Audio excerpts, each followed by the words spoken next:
Rites of Ascension. By C.V. Brawny. Chapter 11. Industrial Revolution, Revised. It was a field so wide it seemed to stretch forever in all directions, flowing out with fresh grasses and crystal-clear streams, while a distant but loud, thunderous rumble resounded throughout the grasslands. The sun's bright warmth saturated Twilight's vision, blurring everything a little as she squinted, yet that didn't stop her from taking in all that was around her. Her legs pumped as she ran through the wide open space, but they only barely touched the ground. She was more hovering than galloping, which made the feeling all the more invigorating. "Excellent, my student! Come, keep up with us!" Celestia shouted, running alongside her. On the other side, Luna ran, too, laughing and smiling. The three rushed through the grasses, leaping whole bodies of water as they came. With a blink, she noticed something very briefly in the corner of her eye, and then suddenly they were everywhere. Millions, if not billions, of her little ponies, keeping perfect pace. The roar of hooves and beating of wings filled the air, drowning out all other sounds as if they were underwater. She could see them, or rather their forms, all around her, but their colors and cutie marks were all smudged together. Although they surrounded her, the ponies never got too close, giving her plenty of room. Only the two princesses ran next to her. With a small smile, she got an idea and quickly changed her direction, speeding up. The ponies matched her, following precisely, even the princesses. Each quick, little change she made, the whole herd made the exact same turn. It was glorious, liberating even. Her smile grew wide and open as she laughed and hollered, happier than she could ever remember being, while the light bloomed to fill her vision. Twilight Sparkle groaned and opened her eyes just a bit, slamming them shut an instant later from the shock of having woken up. As far as she was concerned, there were three types of sleep. The most common type was when it was either too short or too light to achieve any level of real rest. The second most common type, even if it was sadly all too rare, left her refreshed and ready to face a day. Finally, there was the deepest, most entrancing form of sleep. This kind was where various factors managed to align themselves in a manner as to create such comfort that it rendered her body unable to do much of anything except long for a return to this state. It was this third type that Twilight awoke from on this glorious day, deep in the sheets of Celestia's bed. She could still feel her mentor's wing over her despite her fellow alicorn not being present, a fact which she felt broke the sacred contract of supreme sleep she felt the universe had given her for the night. The incredibly intense morning sun was also breaking this most holy of contracts as it utterly bathed Celestia's chambers in the purest light, leaking through her eyelids. "When I become a princess. If I become a princess, because I'm definitely not resigning to that yet, nope, no way, still a big if. Could I make a law that states the sun isn't allowed to be bright until 10 a.m? Because that's awfully tempting right now." She turned over a full 360 degrees as she further wrapped herself in Celestia's fine silk sheets and attempted to return to the most blessed dreamland she'd ever visited. Her body, however, seemed to have other plans entirely. A vibration moved through her back for exactly 2 seconds. The frequency was very fast and tickled like a bunch of parasprites rolling up her spine. This traitorous movement from her backside did not go unnoticed, but it did go ignored as she cuddled deeper into Celestia's bed. She was utterly bound and determined to get back to sleep. Until the vibration came back and actually did tickle her. She grimaced as she stifled a laugh and opened her eyes back up. This was hopeless. "All right, body, I'm up. I'm up," she said to No Pony, forcing herself out of the cocoon she'd made in the sheets. Slowly, she stretched out all her muscles to get ready for the day. Celestia had to work long into the night, so Twilight had used her more comfortable bed. Groggily, she stepped into the princess's bathroom, which was adjacent to the main room. It was a little awkward maneuvering, truthfully, and brought what was happening to Twilight back into her main focus. The white porcelain and gold-laden, well, everything in the room was barely a distraction from the other overwhelming feature, Every single piece in it was sized specifically for Celestia's massive body type. To brush her teeth, she had to put her forehooves way up on the sink to just barely see herself in the mirror. To shower, she teleported herself into the tub rather than risk awkwardly stepping over the high rim. The tub itself was also easily wide enough for Celestia to lie down in. It was practically a swimming pool to Twilight. She wasn't even about to contemplate the toilet. That could be solved with any of the public restrooms in the castle.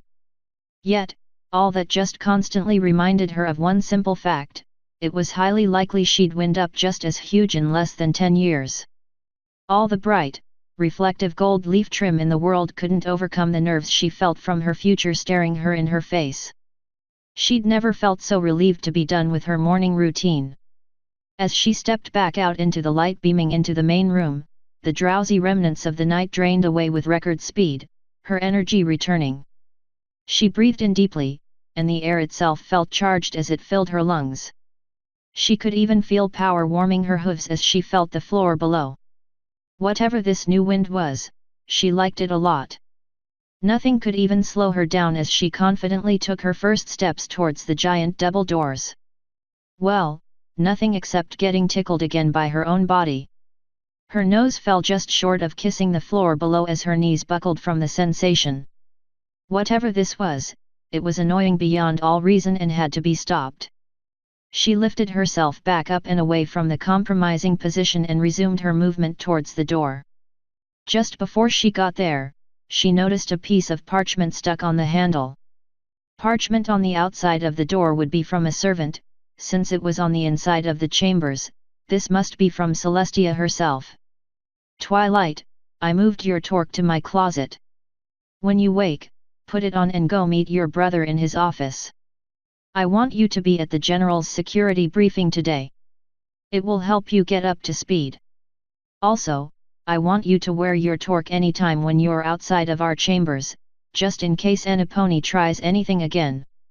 You can make it stay in torque form by being careful not to put any power into the gem in the center.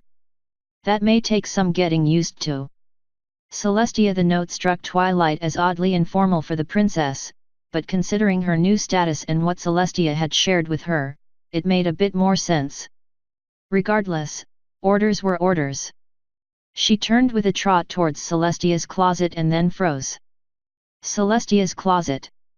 She had to say the words out loud because they were just that important. The little room behind the door in front of her was perhaps one of the castle's biggest secrets. For all she knew at this instance, it could be a portal to a place the size of Ponyville, holding a multi-millennial lifetime accumulation of clothing. Feelings from her first lesson with Celestia came rushing back to her as she gingerly opened and walked through the door to who knew where. Torches lit automatically as she tiptoed into a walk-in closet. A few dresses were hung up, but there was nothing particularly special here. It was just a closet with a few large shelves and drawers. 2 more steps into the closet and more torches lit the end of it. Now there was something special. At the end of the closet was a magnificent golden dress arranged on a ponyquin so large it could only be modeling in a licorn.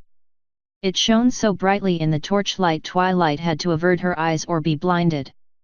A few steps closer let her see, through shielded eyes, that the reason it was so reflective was that the entire thing was made out of gold leaf. She couldn't have even guessed as to its weight, there were so many layers. Enchantments and runes were etched directly into the metal. She hazarded a guess they were to increase durability, since gold leaf was notoriously fragile. Rarity would either have a field day gushing over this thing or faint at the mere sight of it, and Twilight wasn't sure which because it reflected too much light to get a good enough look at it. She shook her head a little and focused on the much smaller ponyquin in front of her that held her torque. She really hated this part despite only having done it once before. Carefully, she lifted it up with her hooves so it wouldn't send her flying and placed it gently around her neck. The cold, dark metal warmed a bit at the contact with her body, and the gem in the bottom center began to glow. She yanked back on her magic and tried to completely stifle it, but the gem wasn't having that. It actively pulled on her power, and before long, Twilight gave in and submitted to her unfortunate fate. The gem quickly absorbed magic from her body, and the wave of power she was already intimately familiar with washed over her body with its extreme chill and gut-wrenching nausea. She dropped her stance to get close to the ground and avoid a huge fall. Panting, her muscles finally relaxed as the process completed. Whew! At least this time wasn't quite as bad. She stood up in her full armor, trying to stretch in it. As before, its great weight and stiffness was completely overcome by its built-in magics, encumbering her very little and offering her nearly the full range of her movement. Annoying and even painful though it was to put on, once done, it was quite comfortable. The tickling in her back wasn't, though, and it not only came back but did so under the armor, which seemed to just make it worse. Twilight shook it off and left, pausing only to realize that she just gotten to see in Princess Celestia's personal closet. When she got to the chamber exit, she was smiling so wide she thought her grin might hit both sides of the door on the way out. Trotting at a comfortable pace, she flung open the right of the double doors and exited the chambers, getting about halfway out before the powerful vibrations returned, painful instead of playful this time. "Damn it, would you stop that?" she yelled to No Pone in particular. No Pone in particular, this time, took the form of 3 construction unicorns working on the wall to her left that were now staring right at her. "Oh, sorry," she said sheepishly. "I didn't mean." "Wait, what are you ponies doing? This is a secure area. Or it should be." The blue one off to the side of the other 2 spoke. He was clearly a supervisor based on his dress and demeanor. Construction orders, ma'am. We're supposed to be here." He floated a document over to Twilight, which she picked up with her own magic. The security certificate checked out, but these 3 were still far too nervous, and Twilight gave them a bit of a glare looking them over. She had a right to be nervous, given recent events. "Looks like this checks out, but I'm still going to ask about it downstairs. That okay with you?" The 3 nervously nodded under Twilight's watchful gaze before returning to work. A spell blazed from one of the unicorn's horn, drilling into the wall and destroying the ward on the large concrete-like brick. As the spell worked, Twilight stood frozen as a shot of pain ripped through her back. Just as the pony finished, the pain left her, and Twilight made the connection. "It's the spell they're using. I can feel it." She spun around to face the ponies. "What the hey are you 3 doing?" she yelled. The unicorn stopped and turned around, more nervous than before. The supervisor even swallowed before answering.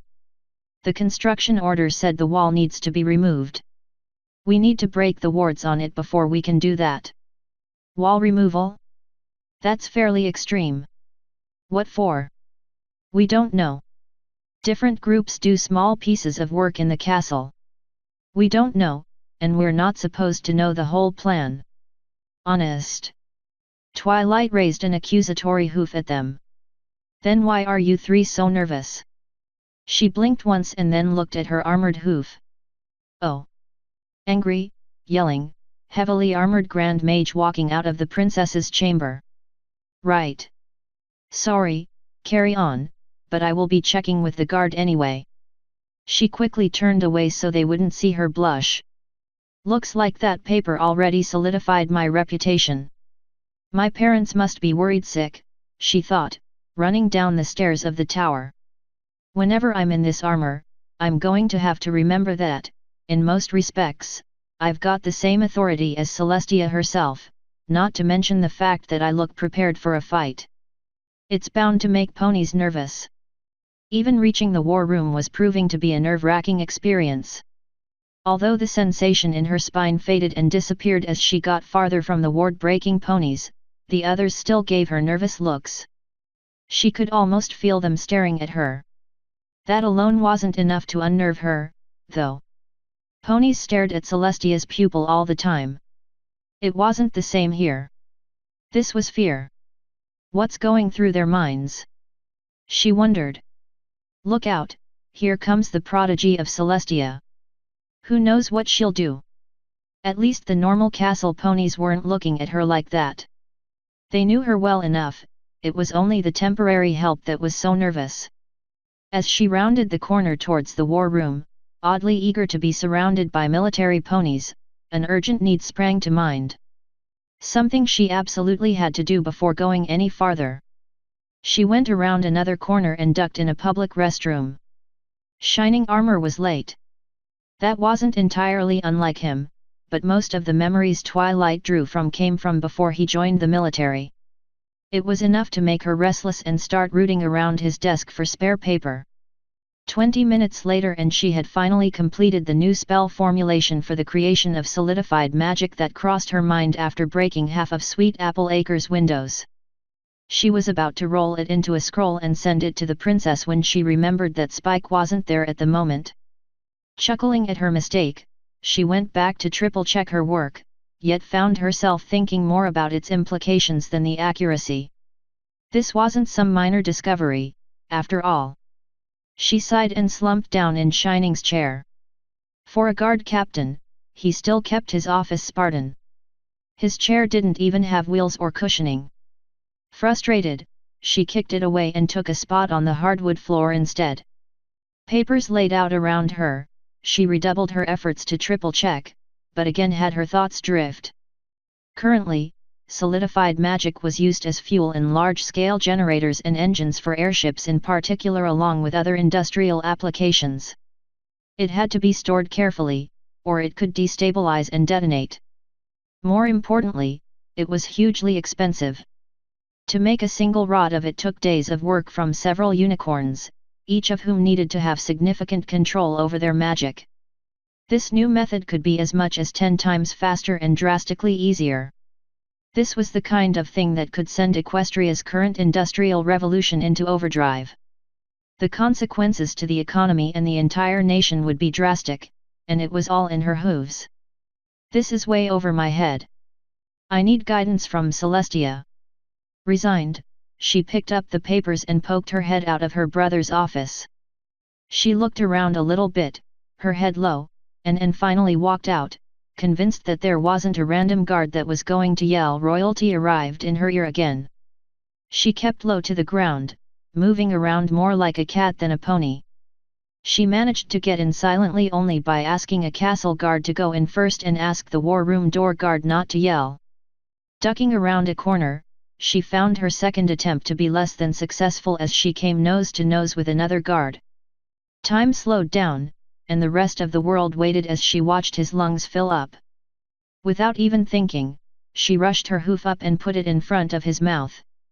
She shrunk a little lower and pleaded with her eyes, even putting her ears back on her head. His eyes darted around the room, leaving Twilight to wonder what he was thinking and whether training would win out. Somehow, someone must have been looking out for her, as he relaxed his shoulders and nodded. Twilight practically flopped to the ground in relief. She still wasn't used to the idea of ponies bowing to her, and her legs quivered in relief from not having to go through the entire floor of the war room doing it at once. She even gave him a small hug. Leaving the guard and his appreciative, yet goofy, grin behind, she set about searching for her brother, Celestia, or some pony else who could help. She stood up sharply when she came to her area, one of the most unnerving places in the whole world. The place where, for the last several years, probably since the war room was built after the Changeling invasion, threats to her person were tracked and thwarted. And the mayor leading the team, Intelligentsia, just spotted her. "Your Majesty," she said, bowing and causing the other 2 soldiers around the table to bow as well. Damn, almost got away with it, she thought. Please don't bow, guys. I'm not comfortable with it. Or with being called Majesty. Intelligentsia smiled. Then you should probably issue a decree about how to address you. Grand mages get to set their own addressing protocol until their final ascension. At that point, though, I'm afraid you may have to get used to it. She sighed again. I have 10 years before that happens. Let's go slow, please. The analyst smirked a bit. You don't have to ask. You outrank every pony in this room. To us, your word is a command that must be followed. For the Royal Guard, Your rank is equivalent to captain, and in the regular military, it's akin to Grand General. The day guard will probably react about the same, but the night guard's a different story, so be careful with them. They won't be disrespectful. Well, probably anyway. They're a rough lot, and they answer only to Princess Luna. Not even Celestia can give them orders. I know all that. She nodded, swallowing. And it's amazingly nerve-wracking. I have no trouble leading my friends, but they want to follow me because I'm their friend. And on top of that, you're all military ponies. If I give an order and screw up, ponies could get hurt. 'Tis a risk, one of the two Scots ponies spoke up. Twilight wasn't sure if it was double-blind or faint indication, but the other continued. And we already know all it. We'd day it anyway. It's part and parcel of th job. Twilight shook her head. Still. I have to consider so much more now. Even fighting Discord, it was like a pass or fail test. If I failed, then Equestria fell. What Celestia does is so much more complex. Even successes could lead to deaths. The decisions she has to make on a day-to-day basis, it's just unreal. Intelligentsia walked up to Twilight and put a hoof on her shoulder. Try analyzing thousands of intelligence sources to find subtle clues hinting at threats to Princess Celestia's prized student and devising ways to thwart them without said student ever finding out. Twilight cringed a bit. I guess I'm preaching to the choir a little bit. It's honestly just a relief to know I don't have to hide it from you anymore. But I'm sure you're not here to just blow off steam. Was there anything we could help you with? Twilight perked up a bit. Help, that's exactly what she needed. Yes, actually. She floated her new spell sheets over to her. I need to know if it's a good idea to publish this or not. What is it? One of the Scots ponies asked. It's, Twilight blinked. Sorry, but which one are you? The two laughed together. I'm double-blind, one said. I'm faint, continued the other. Lying to the Grand Mage is an offense punishable by court-martial, dishonorable discharge, and imprisonment, Intelligentsia equipped without even looking. The two blinked. How did ye know we were lying? Faint asked. You just told me, she deadpanned. Both of them folded their ears back against their heads. Sorry, ma'am, they said in unison. Twilight just rolled her eyes. It's not like any pony other than Intelligentsia could tell. The lieutenant flipped a page in the bundle of papers. Call me Jen if you like. The captain does. That would actually bring me a lot of comfort, General, and thank you for protecting me all these years. It's what we do, lass.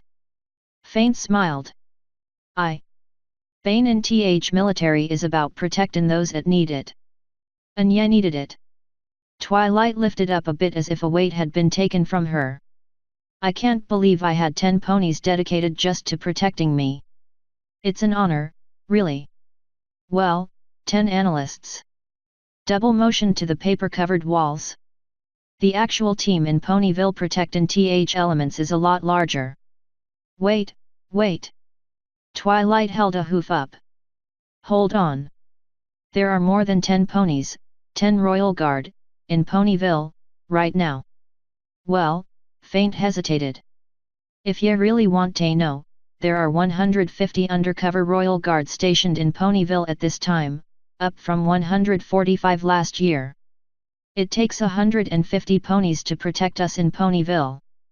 Now, Double-blind pulled out a map of Ponyville and laid it out on the table.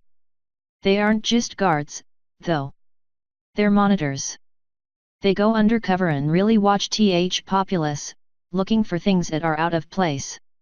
Each one looks like an ordinary citizen, but they're check-in for things lock keywords in conversations, gates, strangers, all sorts of things. Faint picked up the thread.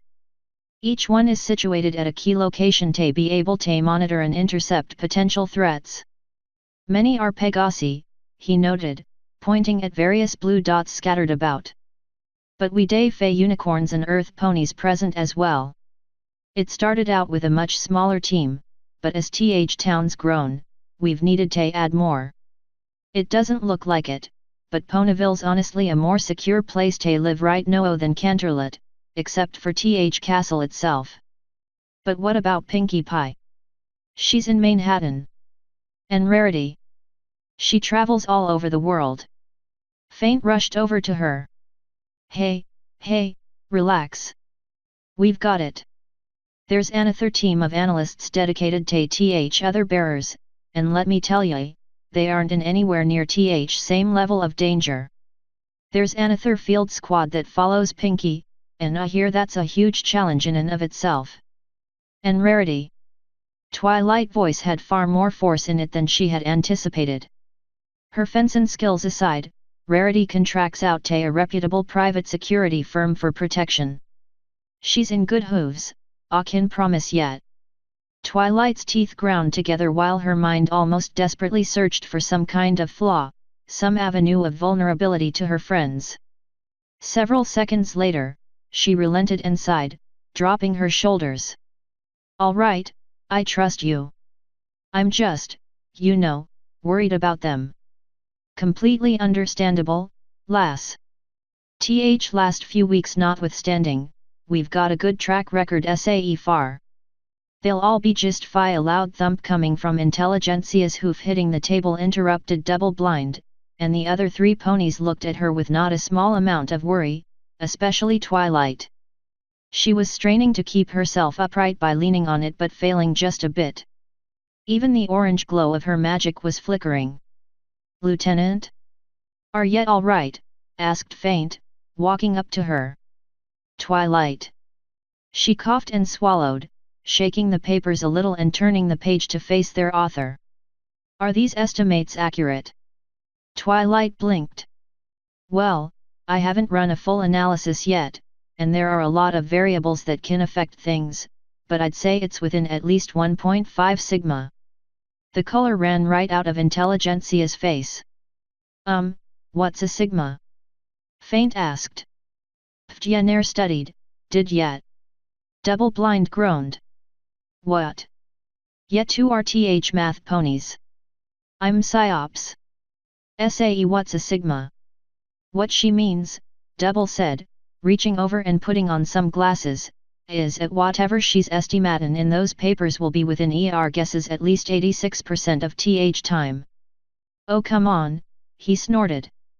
There's nae way under Celestia's sun ye just knew it number off top of your head. Course I did. I know how to do math. You're one who couldn't calculate your way out of a paper bag. Enough. Intelligentsia screamed, then straightened and composed herself.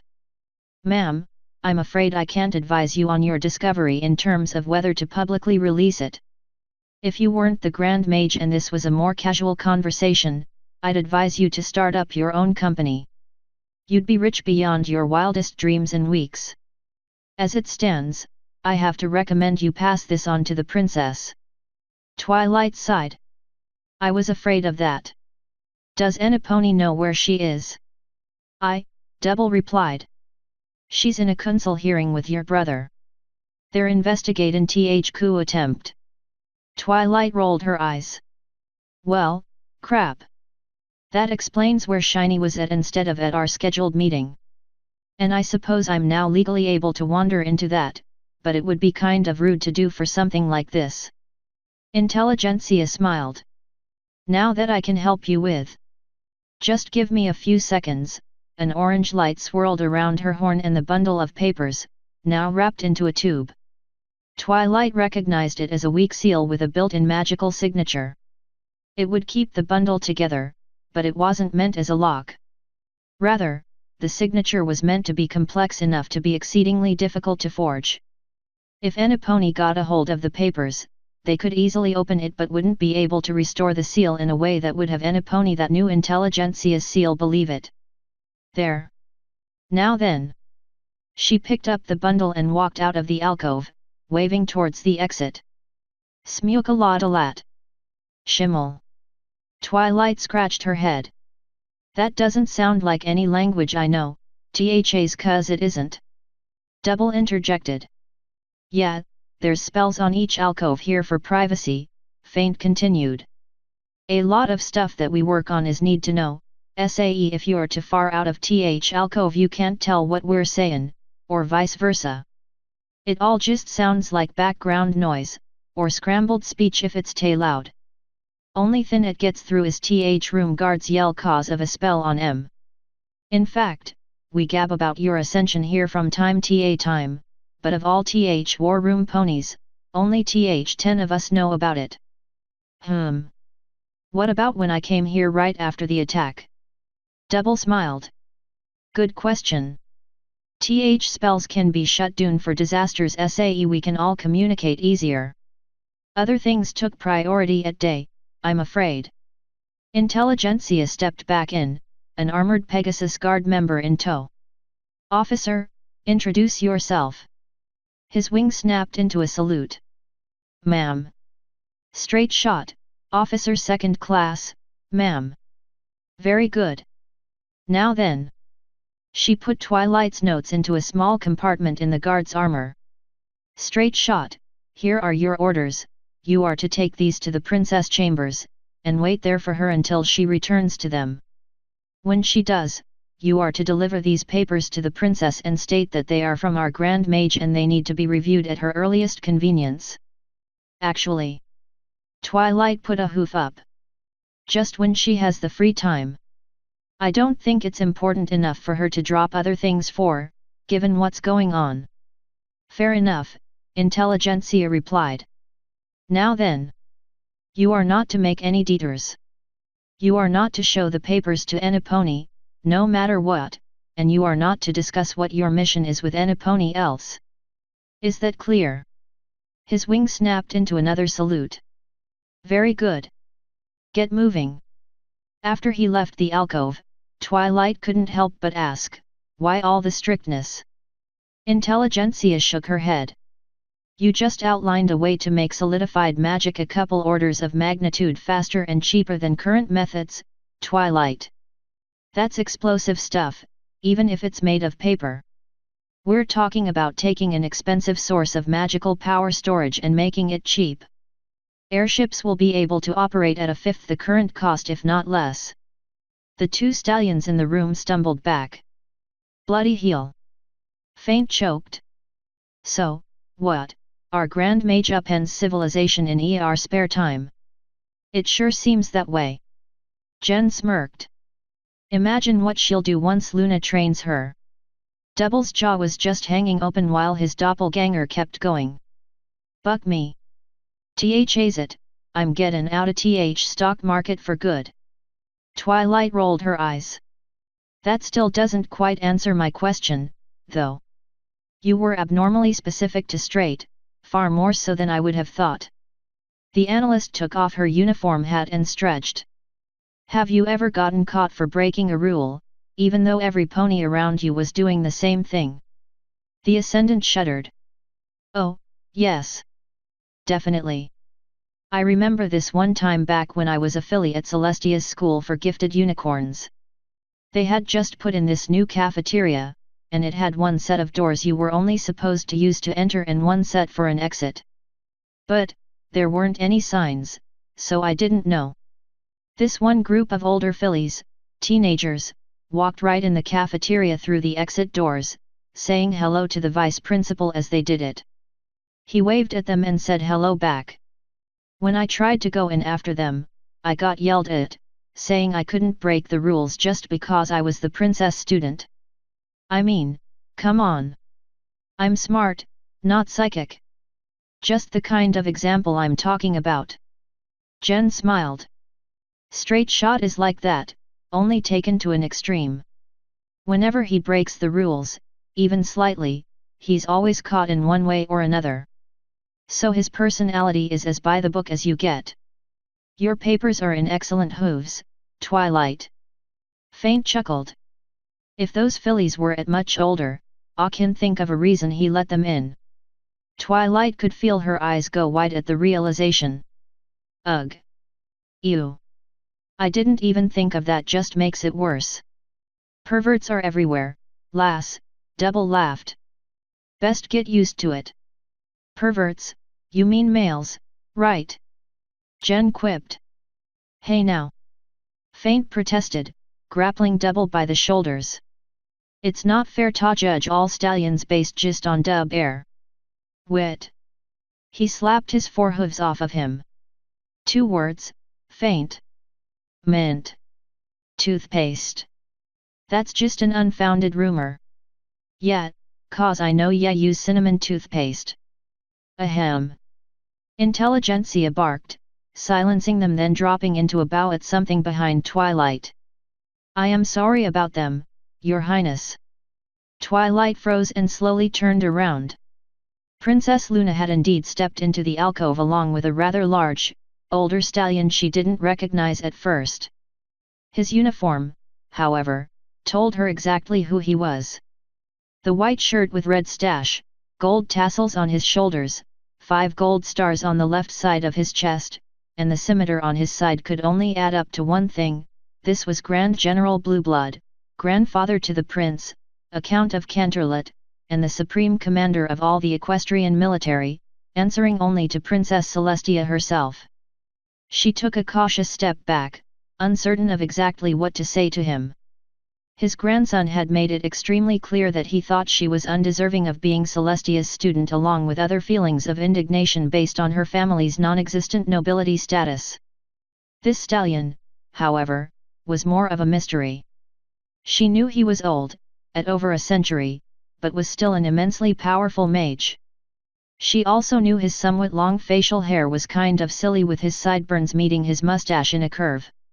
His white coat and totally grey mane gave him the true appearance of an aged noble, but the few times they had interacted was when she was a filly, and that was barely even small talk and only a couple of sentences at that. Fortunately, Luna broke her concentration with a laugh. Ha! 'Tis quite all right, Lieutenant. I got a good laugh from it, and is that a bonded artifact? Twilight's jaw dropped open. Grand General Blueblood had just interrupted Princess Luna, and she did not look pleased. She was so stunned it took her several seconds to realize the general wasn't talking to the princess, he was talking to her. Oh, She coughed, trying to catch up to the actual question. He was plainly looking at the gem embedded in her armor, and something clicked. Yeah, it might be. Luna swatted the general upside his head with a forehoof. We wanted her to figure it out on her own. Twilight swallowed. Bonded artifacts were among the rarest and most powerful of magical artifacts. Before, she had assumed it was a cord artifact with extensive enhancements, given the gem power source, but bonded artifacts also used ultra-high quality gems as a core. Wait. She held up a hoof. I thought bonded artifacts were empathic with their owners, and had to be made using their owner's own magic.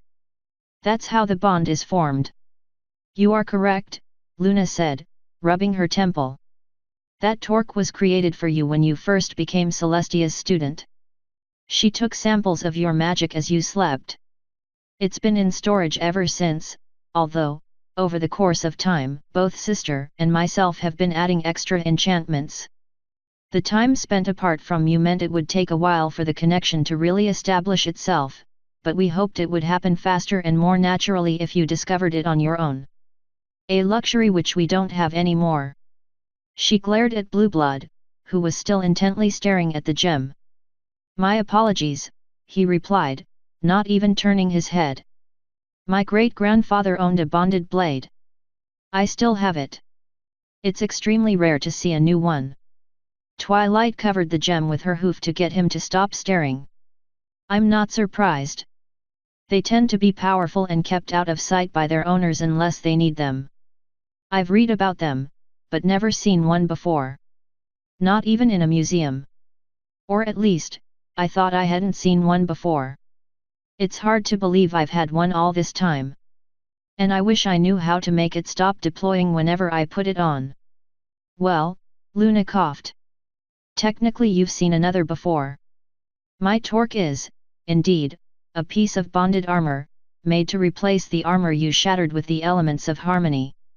And, since the secret is out, I suppose I can let you in on another secret. Your torque will grow and change as you do, and your connection with it, as it develops, will let you command it more easily.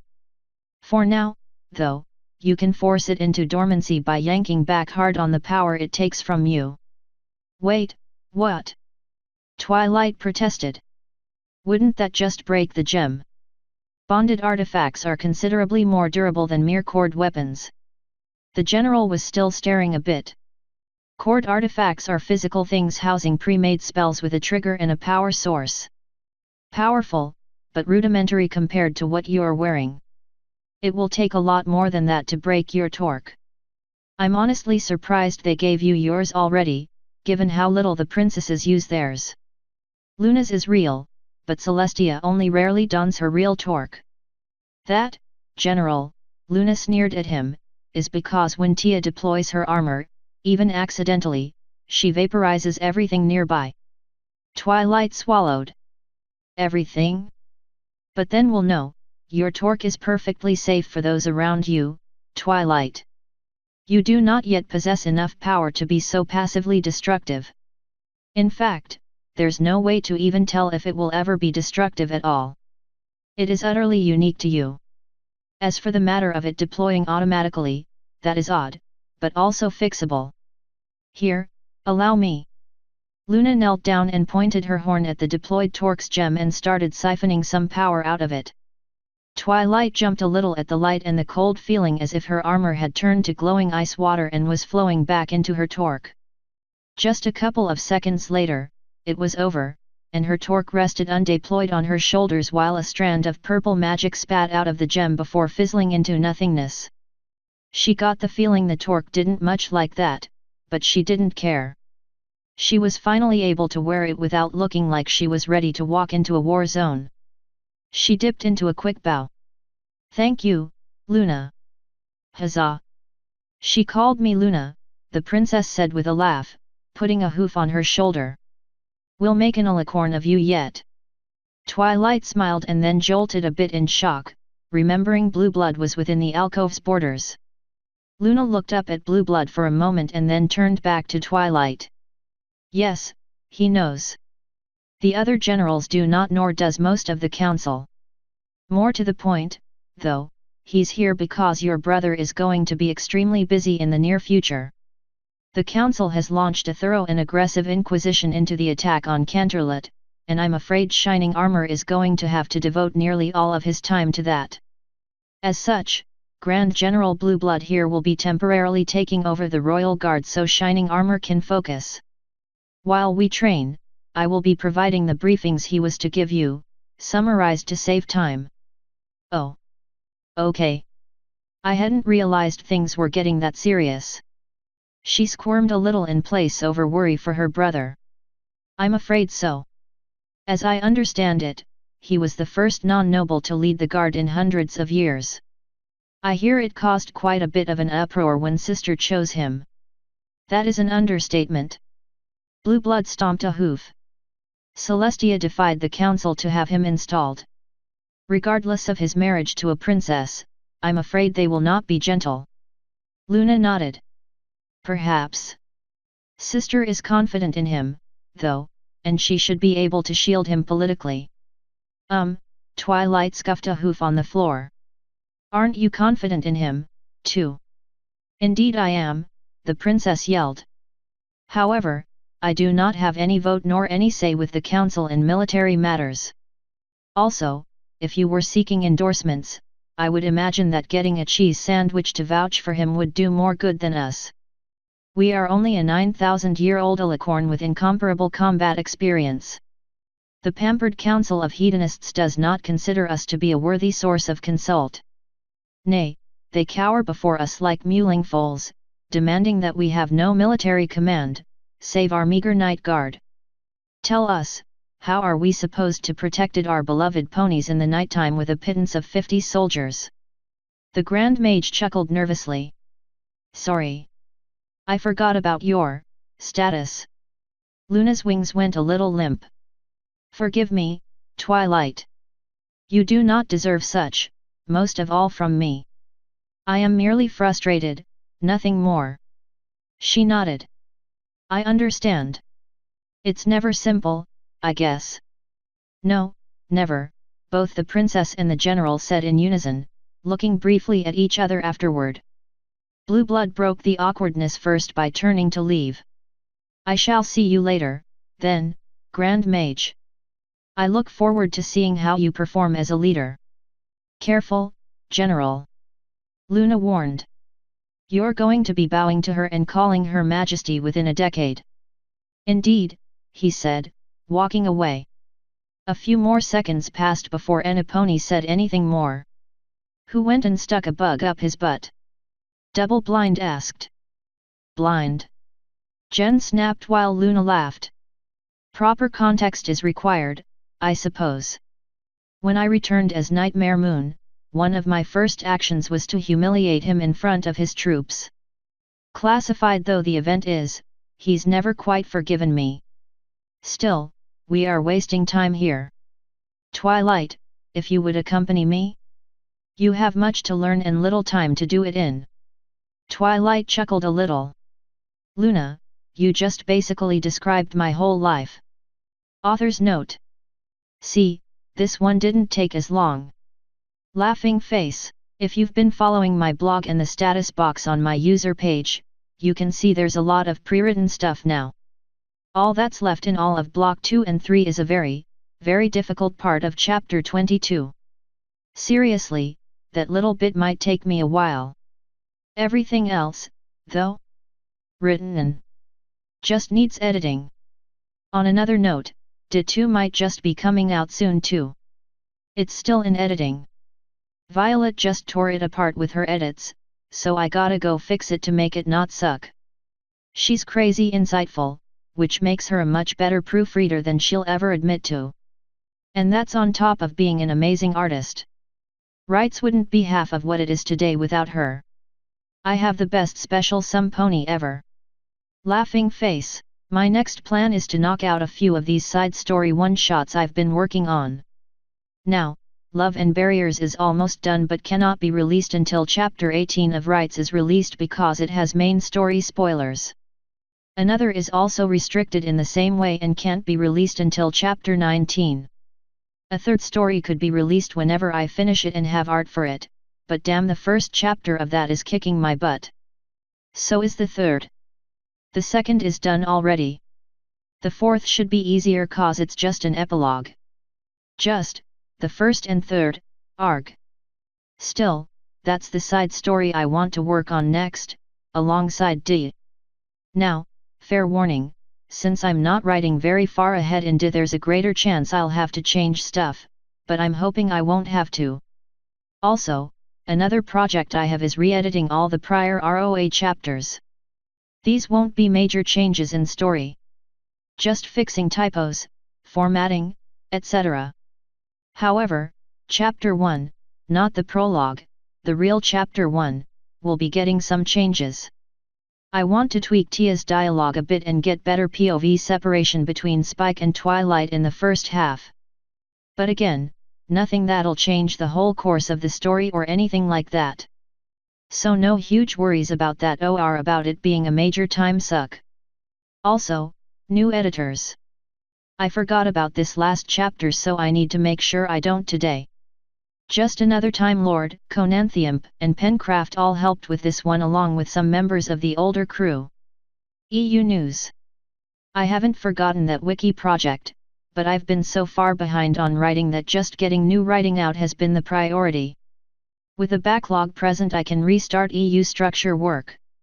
That being said, when really thought on, I'm not behind on that in some ways. EU stories will be a lot easier to write once Block 4 is out and we've seen a couple missions. That's all the news I have off the top of my head right now. Thanks again everyone for your patience with my slow writing. CV Edit, March 17, 14, minor fixes, but a lot of them. More on September 9, 14. End author's note.